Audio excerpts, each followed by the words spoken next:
Бисмиллахир-рахманир-рахим. Алхамдулиллах, вассалату вассаламу аля расулиллах. Амма бад, ассаламу алейкум ва рахматуллахи ва баракатух. Құрметті мұхтарам жамағат, Раббым әрбіріміздің дұға тілектерімізді қабыл етсін. Басып келген қадамдарымызға сауаптан жазып, жұмадан жұмаға Аллахым күнәларымызды кешірсін. Құрметті жиналған көпшілік, бүгінгі жұманың тақырыбы Аллах Тағаланың періштелеріне иман ету. Яғни періштелердің ешқайсысын бөліп жармай, оларға иман етіп, сеніміміз турасында болмақ. Өздеріңіз білесіздер, әрбір мұсылман әмәнту дұғасын айтқан кезде әмәнту биллахи ва малаикатихи ва кутубихи ва русулихи, яғни Аллаға, періштелеріне, елшілеріне, кітаптарына иман етем деп, әрбір адам жақсылық пен жамандық Алладан екен, ақырет күнде қайта тірілуге, яғни Аллаға шынайы мұсылман адам, білесіздер, Аллах Тағалаға сенгеннен кейін оның періштелеріне, елшілеріне сенеді.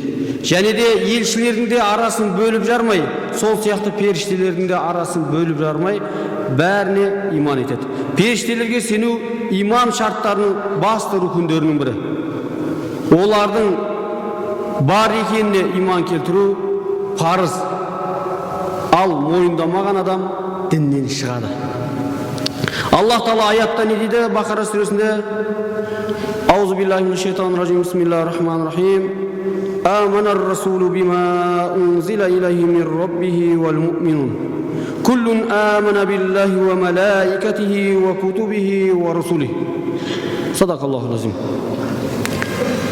Елші Мұхаммед пайғамбар өзіне Раббысынан түсірген Құранға иман келтірді, һәм муминдер де иман келтірді. Барлығы Аллаға, оның періштелеріне, кітаптарына және елшілеріне иман келтірді дейді. Яғни пайғамбарымыз иман еткеннен кейін мұсылмандар да не істеді? Пайғамбар иман еткен нәрсеге иман етті. Оның басында Аллаға иман, одан кейін барып не екен? Періштелеріне, кітаптарына, елшілеріне. Енді қараңыздар, Аллах Тағала бұл періштелерге иман етудің маңызы, білесіздер, хикметі көптеген мұсылмандарға, яғни шексіз нәрселердің есігін ашады. Адам баласы періштеге иман етсе, яғни Аллах Тағаланың жаратқандарын иман етсе, не істейді? Иманы кәміл болады. Яғни әрбір бақылаушы, әрбір қызмет атқарушы, әрбір муминнің қасында періштелердің жүретінін білсе, адам сезінсе, не істейді? Иман дәрежесін не істейді? Көтеріледі. Аллах Тағала аятта не дейді? Фатир сүресінде: Алхамдулиллахи фатирис самавати вал арди жаилул малаикати русулан ули ажнахатин масна ва суласа ва рубаа юруду фи халқи ман яша инналлаха ала кулли шайин қадир. Садақаллаху лазим. Бұл аятта Аллах Тағала мадақ аспан мен жерді теңдессіз жаратушы, періштелерді өзі мен пайғамбарлар арасында 2, 3 һәм 4 қанатты елшілер етіп жасаушы Аллаға мадақ. Жаратылыста қалауынша арттырады. Шында Аллах әрбір нәрсеге құдіреті жетеді дейді. Яғни Алланың періштелері не екен? Жаратқан теңдессіз Алланың, яғни елшілерінің арасындағы не екен? Елші екен. Яғни пайғамбарлар мен Раббыс, яғни Аллах Тағаланың ортасындағы елшілер. Бұларды бөліп жармай иман ету біздің парызымыз.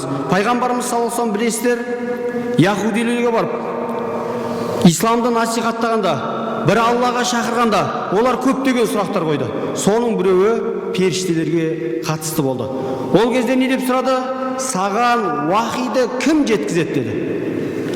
Аллах елшісі Жибрил деген кезде, Жибрил жалғаншы деді. Егер Михаил жеткізгенде, біз саған сенетін едік. Яғни яһудилердің құйтырқы әрекеттері. Пайғамбарымызға қаншама сұрақтар қойды. Пайғамбарымыз әрқайсысына жауап берді. Соның ішінде бір құйтырқы сұрағы не еді? Елшілер, яғни періштені бөлу етін. Енді аятта не дейді? Тағы да бір аятта: من كان عدوا لله وملائكته ورسله وجبريل وميكائيل فإن الله عدو للكافرين. Егер кім Аллаға және оның періштелеріне, елшілеріне, Жибрил мен Микаилға дұшпан болса, олар кәпір болады. Һәм шынында Алла ондай кәпірлердің дұшпаны дейді. Яғни кім осы періштелердің арасын бөліп жарса, Аллах Тағала не істейді? Оларға дұшпан болады. Біз иман етеміз бүкіл Аллах Тағаланың періштелеріне. Енді осы періштелердің өздеріңіз білесіздер, Алла мен Алла елшісінің ортасындағы не? Елші. Пайғамбарымыз саллаллаху алейхи вассаламның мәшһүр хадисі бар, Омар ибн Хаттабтан жеткен.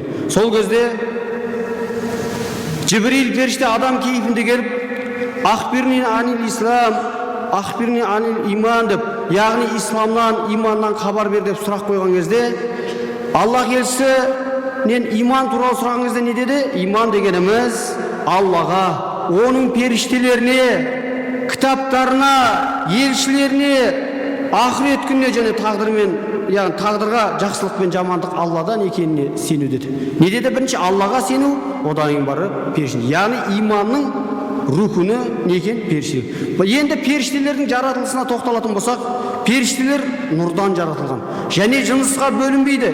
Ішіп жемейтін, түрлі жақсы бейнеге кіре алатын күнәдан пәк жаратылыс. Пайғамбарымыз саллаллаху алейхи вассалам осы періштелердің жаратылысын сипаттаған кезде өзінің хадисінде былай дейді: періштелер нұрдан жаратылған, жындар түтінсіз оттан, ал адамдар болса Құранда айтылған сендерге нәрседен, яғни балшықтан жаратылған дейді. Періштелер неден жаратылған екен? Нұрдан жаратылған. Ең бірінші ерекшелігі осы. Яғни және де періштелердің не болады екен? 2, 4, 6 аят хадистерде келгендей 100-ге дейін оның қанаттары болады екен. Яғни бұл періштелердің не? Ерекшелігі. Екінші ерекшелігі періштенің еркек пен әйелге бөлінбейді екен. Кім олардың ер жынысымен сипаттаса, ол пасық болады. Ал егер кім періштелерді әйел жынысымен сипаттаған болса, күпірлік еткен болады. Себебі мүшриктерді білесіздер, періштелерді Құдайдың қыздары деп сенді. Негізінде олай емес. Аллах Тағала аятта не дейді? وَجَعَلُوا الْمَلَائِكَةَ الَّذِيهُمْ عِبَادُ الرَّحْمَنِ أُنَاثًا. Олар аса мейірімді Алланың құлдарын періштелер ұрғашы деп, солай өздерінше не істеді? Далбасылады дейді. Яғни бұның бәріне сандырақ, өйткені періштелер ондай нәрсеге бөлінбейді. Енді періштелердің үшінші сипаты, періштелер ішпейді, жемейді, ұйықтамайды. Олар ішіп жемейтін Ибрахим алейхиссаламның оқиғасынан, яғни қонақ еткен оқиғасынан аңғарсақ болады. Аятта не деп келеді ол оқиға?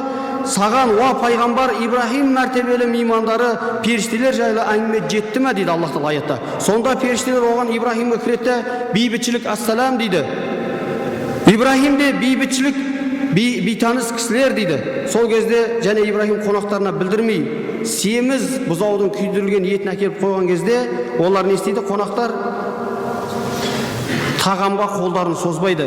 Жемейсіңдер ме деген кезде, сосын Ибрахимге ештеңе жемегендерін көріп қорқады олардың. Сол кезде періштелер қорықпа дейді.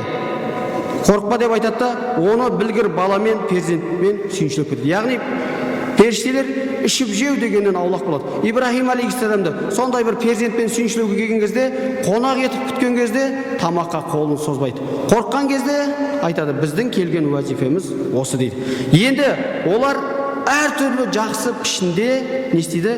Көріне алады. Құранда ол жайында Мариям анамызға және де Лут алейхиссаламға, Закария, Ибрахимге көрінгендері баян етеді. Мариям алейхиссаламға көрінгені Мариям сүресінің 16-17 аятында былай баян дейді: сондай-ақ, уа пайғамбар, кітабыңда Құрандағы Мариямды есің ал. Сол кезде ол жұртынан шығыс жағында жайға жырақтады, hem оларды адамдардан жасыратын перде тұтты. Сонда біз оған өзіміздің рухымыз Жәбірейіл періштені жібердік те, оған кемел азамзат кейпінде келді. Яғни Жәбірейіл алейхиссалам Мариям анамызға адам бейнесінде көрінген.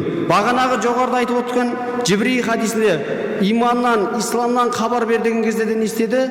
Адам кейпінде киілді. Яғни адам сияқты көрінді. Одан кейін барып пайғамбарымызға Дихиян радиаллаху анху сахаба кейпінде көрінген.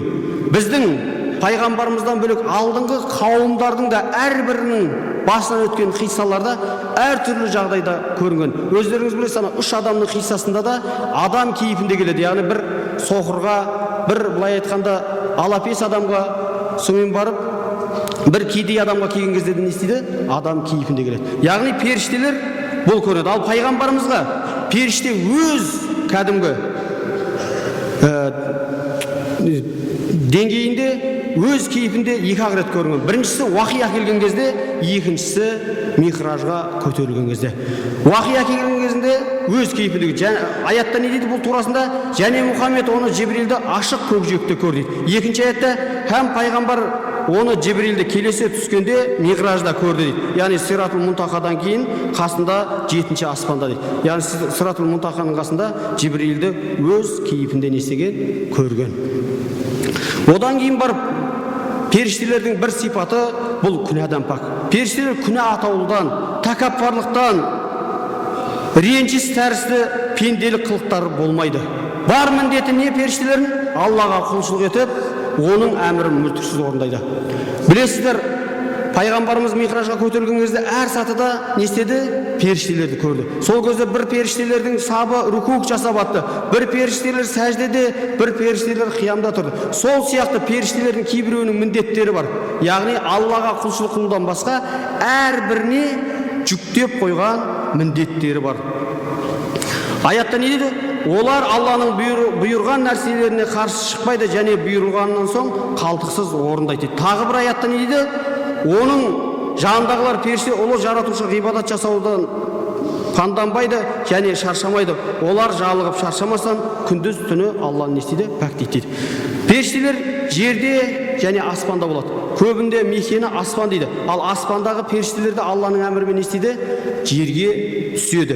Пайғамбарымыз саллаллаху алейхи ва саллям хадисінде былай дейді: менің сіздер көрмегенді көремін, естімегендеріңізді естимін. Көк жүзінде төрт еліден басқа жерде бос орын жоқ. Барлық жерде не дейді? Періштелер сәжде жасап жатыр дейді. Яғни қай жерге қарасаңыз да періштелер Аллах тағаланы ұлықтап жатыр. Біз бірақ оны көре алмаймыз. Енді қараңыздар, бұл періштелердің де жалпы санын бір Алла ғана біледі. Біз періштелердің саны мынандай екен деп шектей алмаймыз. Өйткені көптеген хадистерге, ғалымдардың сөздеріне сүйенсек, мынау қазіргі таңдағы әрбір жауған қарымыз, жаңбырымыздың бір түйіршін бір періште әкеліп не істейді екен? Қояды екен. Әрбірінің өзінің қызметтері бар. Яғни әр періште не істейді? Өзінің қызметтері бар. Ол періштелердің әрқайсысы әр түрлі нәрсеге бөлінген.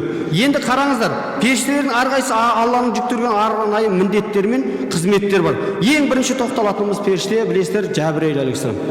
Жәбірейіл алейхиссалам періштелердің ең үлкені және де уахи жеткізуші, Алла мен пайғамбарлардың арасындағы елші. Жәбірейіл алейхиссалам Құранда мақталған өте сенімді періште. Аятта не дейді?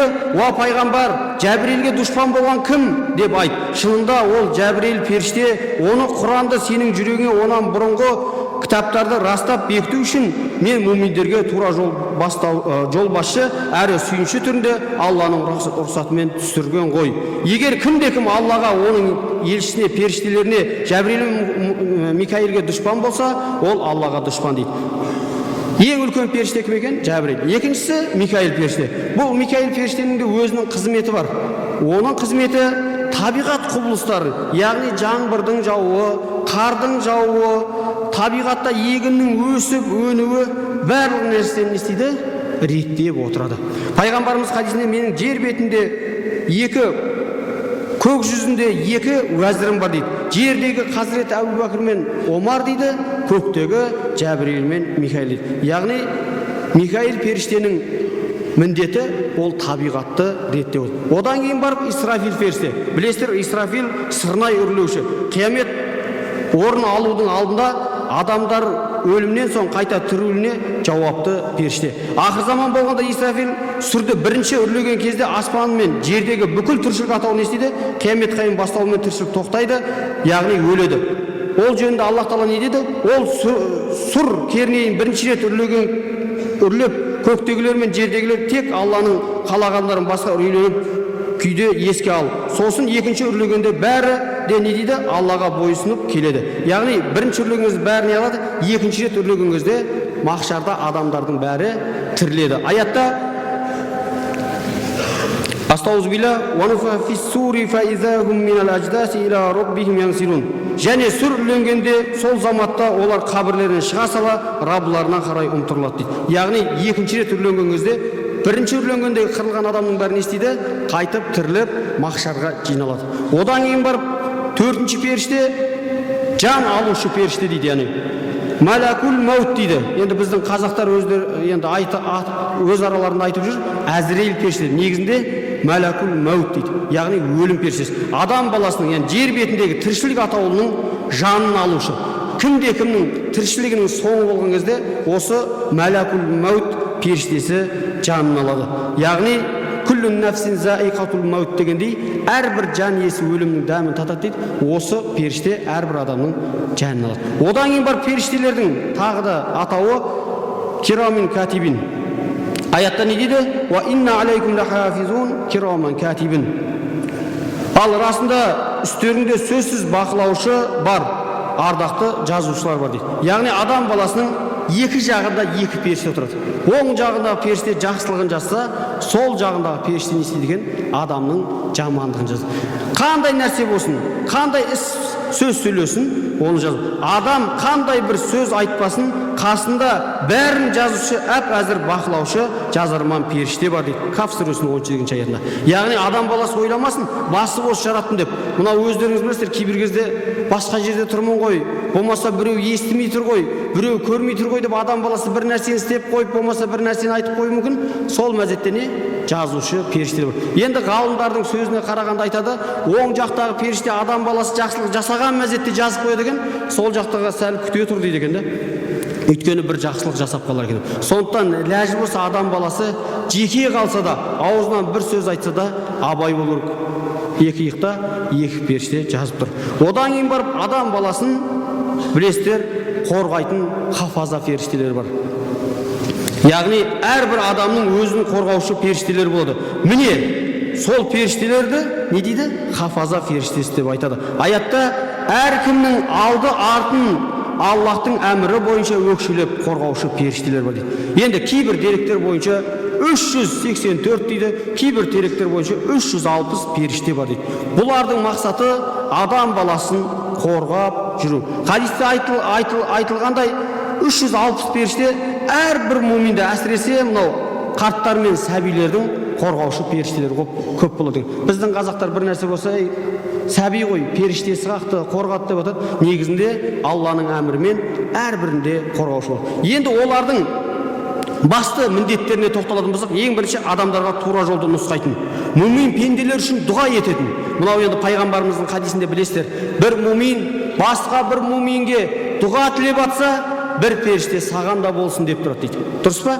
Бір адам өзіне емес басқа біреуге тілесе, періште оған не дейді? Бұл да саған болсын, әмин дейді. Одан кейін барып истиғфар ететін, яғни Алладан жарылқау тілейтін біз үшін. Одан кейін барып не істейді екен? Кәпірлердің жүрегіне үрей салып қоятын періштелер бар. Кейбір кезде бір адам, мысалға, дінсіз адаммен ұрысып, болмаса таласып жатсаң не істейді? Оның жүрегі бәрібір сенен пәс болып қорқып тұрады. Одан кейін барып мынау зікір айтылып жатқан жерде, бір жерде Алланы ұлықтап жатқан жерде оны қоршап тұратын, одан білім мәжілістеріне қатысатын періштелер бар. Одан бар біздің мына таң намазы мен екінті намазына, одан бар ат-тахиятта сіз ашхаду ан ла илаха иллаллах деген сізбен бірге қайталайтын. Былай айтқанда мұсылмандармен сәлемдесіп, түрлі қызмет атқаратын періштелер бар. Яғни мұсылмандарды қорғап, қасында жүретін, әрбір нәрсесінде болатын періштелер бар. Одан кейін бар жәннат және жаһаннам періштелер бар. Жәннат періштелерінің саны өте көп дейді. Олар жәннатқа кірген муминдерге қызмет етеді, олармен бірге болады, және де оларды не істейді? Сүйіншілейді деген. Рағд сүресінің 24 аятында былай дейді деген: сабыр еткендер үшін Алланың есендігі сендерге болсын, соңғы жұрт нендей жақсы, мына орын қандай керемет деп сүйіншілейді. Ал екінші Зумар сүресінде: оларға оның сақшылары сендерге сәлем, қош келдіңдер, жәннатқа мәңгі қалатын түрде кіріңдер деп, яғни жәннатпен сүйіншілеп қызмет етеді. Бұлардың басшысының атын Ридуан періште дейді. Ал енді жаһаннамның періштелерінің бастығының аты Малик екен. Бұл енді Құдай жаһаннамнан сақтасын, жаһаннамда да періштелер қызмет етеді екен. Аятта не дейді? Ей иман келтіргендер, муминдер, өздеріңді әрі үй іштеріңді отын адамдармен тастардан болған азаптан қорғаңдар. Оның басында періштелер ірі денелі қатал, олар Аллахтың өздеріне берген әмірлеріне қарсы келмейді, не бұйырса соны орындайды дейді. Аятта келінген, яғни 19 періште не дейді? Жаһаннамда қызмет етеді дейді. Ол тозақтың не екенін білесің бе? Кейін қалдырмайды да, шала тастамайды. Ол адамдардың терісін өртейді, оған 19 періште қарайды. Тозақтың күзетшілері періштелерден ғана тағайындадық, кәпірлерді сынау мақсатымен олардың санын дәл белгіледік дейді. Яғни жаһаннамда да періштелер қызмет етеді екен. Құдай жаһаннамнан сақтасын. Аллах Тағала жәннаттық болуды біздерге нәсіп етсін. Одан кейін бар періштелердің мәртебесі мұқаррабун дейді екен. Яғни періштелер өздерінің араларында дәрежеге бөлінеді екен. Білесіздер, пайғамбарымыз саллаллаху алейхи вассалам Жәбірейіл алейхиссаламнан сұрайды: сендердің араларында періштелердің ішіндегі дәрежесі жоғары кім дейді? Сол кезде Бәдір соғысына қатысқан дейді. Және де пайғамбарымыздан сұрайды: сахабалардың ішінде дәрежесі жоғары кім дейді? Пайғамбарымыз да Бәдір соғысына қатысқан дейді. Білесіздер, Бәдір соғысында періштелер бастарына сәлде оранған күйде кіріп, не істейді? Мұсылмандарға көмектеседі. Бәдір соғысы мұсылмандардың жеңген, былай айтқанда, соғысқан соғысы. Сол кезде не істейді? Келіп періштелер Бәдір соғысында көмектеседі. Сондықтан өз араларында не істейді екен? Олардың дәрежелері болады. Аятта не дейді? Иса да, Аллахқа жақын періштелер де Аллахқа құл болудан әсте арланбады. Ниса сүресінің 172 аятында баян етіледі. Яғни періштелер де Аллаға жақын жағынан пенделер сияқты дәрежелері болады. Одан кейін адамның жүрегіне ақиқат пен шындықты толтыратын, яғни аян беретін, біздің қазақи тілмен айтсақ, періштелер болады. Хазіреті пайғамбарымыз саллаллаху алейхи вассалам хадисінде Пайғамбарымыз хадисінде не дейді? Адам баласына әр шайтанның азғыруы, әр періштенің аян беруі бар. Шайтанның азғыруы жамандықпен қорқытып, шындықты өтірік ету. Періштенің аяны жақсылықты өсиет етіп, шындықты растау. Ішкі дүниесінде осындай бір нәрсе сезінген кісі оны Аллахтан екенін білсін. Егер керісінше болса, оны шайтаннан екенін біліп, аузу биллах деп шайтан. Мынау ішімізде кейбір кезде бізді қорқытады ғой. Аятта не дейді? Аллах Тағала Құран кәрімде шайтан сендерді кедейлікпен және арсыздықпен қорқытпасын дейді. Кейбір кезде ішіңнен ойға кетіп қаласың. Кейбір кезде ішіңнен бір тақуалың артып, тәуекелің артып, яғни ол не? Әрбір шайтанмен және періштенің бізге неғаған несі екен? Салған аяны періштелердің уәсвасы. Егер уәсвасы болса, Аллаға сену. Одан бар мүминдер үшін дұға ететін періштелер. Жаңа айтып өттік жоғарыда, егер қандай да бір мұсылман басқа мұсылман үшін жақсылық тілеп жатса, періштелер дәмин дейді. Аятта не дейді? Сондай-ақ иман келтіргендер үшін періштелер: Раббымыз мархаметің, білімің әр нәрсені сыйдырып ішіне алған, сондықтан тәубе етіп жолыңа түскендерді жарылқа, әрі оларды тозақ отынан сақтай көр деп періштелер біз үшін істейді екен, дұға тілейді Ғафыр сүресінде. Және де одан кейін бар періштелердің тағы да бір мұсылмандарда намаз оқыған кезде Фатиха сүресінен кейін әмин деп айтқан кезде, осы жерде айтып өтейік, имам айтқан кезде әмин деп, жамағатта әмин деп айтса, оның әмині періштелердікімен сәйкес келсе, Аллах Тағала оның өткен күнәларын кешіреді екен. Ал енді кейбір періштелер біздің таң намазымен екінші намазымызға қатысады деген. Одан кейін барып мұмин ғалымдар үшін дұға қылатын періштелер бар екен. Яғни құрметті мұхтарам жамағат, бүгінгі уағызымызда осы періштелер туралы айтқандағы мақсатымыз әрбір адам білсін, тақуалығын арттырсын. Екі иығында екі періштесі бар, қорғаушы періштесі бар, қасында жүретін періштесі бар. Кейбір адамдар шыны керек әжетханаға кіріп сөйлейді, баняға кіріп сөйлейді. Ол сөйлеуге болмайды. Не үшін? Өйткені сыртта сізді күтіп тұрған әжетханаға кірмей тұрған періште бұл адамға не болды екен деп ішке қарта еніп кетеді екен. Сондықтан құрметті мұхтарам жамағат, біз жалғыз және басы бос жаратылмағанымызды сезінуіміз керек. Судың да сұрауы бар дегендей, айтылған сөз бен істелген амалдың және де екі иығымызда жазып тұратын періштелердің бар екенін білуіміз керек. Аллах Тағала иманымызды арттырсын, сыратал мұстақимнан айыртпасын. Ва ахиру дағуана алхамдулиллахи раббил амин. Алхамдулиллах уассалату уассаламу аля расулиллах. Аллахумма раббана тақаббалдар. Раббым дұға тілектерімізді қабыл етсін. Елімізге амандық, халқымызға тыныштық берсін. Раббым жұмадан жұмаға баршамызды аман есен жетуімізді нәсіп етсін. Аумин.